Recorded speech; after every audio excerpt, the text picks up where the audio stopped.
আল্লাহ পাক সর্বপ্রথম সৃষ্টি করলেন আরশে আজিম। কি সৃষ্টি করলেন? এবং আরশটা পানির উপরে ছিল। কিসের উপরে? পানির উপরে। এরপরে আল্লাহ রাব্বুল আলামিন সৃষ্টি করেছেন কলম। আল্লাহ পাকের কাছে লাউহে মাহফুজ আছে। লাউহে মাহফুজ মানে সুরক্ষিত একটা ফলক। এখানে আল্লাহ পাক কলমকে বললেন লিখো। কলম বলল যে মাযা আকতুব, আমি কি লিখবো হে আল্লাহ? আল্লাহ পাক বললেন কিয়ামত পর্যন্ত যা যা হবে, শেষ দিন পর্যন্ত যা কিছু ঘটবে লিখে ফেলো। কলম লিখে ফেলেছে কিয়ামত পর্যন্ত কি কি হবে। অতএব আপনার রিজিক নিয়ে এত টেনশন করার কোনো দরকার নেই।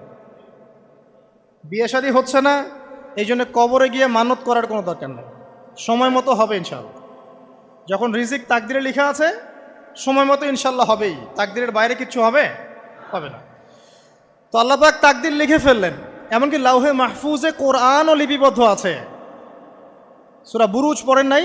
বাল হুয়া কুরআনুম মাজিদ ফি লাউহিম মাহফুজ। লাউহে মাহফুজ থেকে কোরআন মাজিদ নাজিল করা হয়েছে প্রথম আসমানে। এরপর প্রথম আসমান থেকে আস্তে আস্তে ধাপে ধাপে বিভিন্ন ঘটনার পালাক্রমে রাসূলুল্লাহ সাল্লাল্লাহু আলাইহি ওয়াসাল্লামের কলবের মধ্যে জিবরাইল আলাইহিস সালামের মারফতে ওহী করা হয়েছে। এই হলো কোরআন।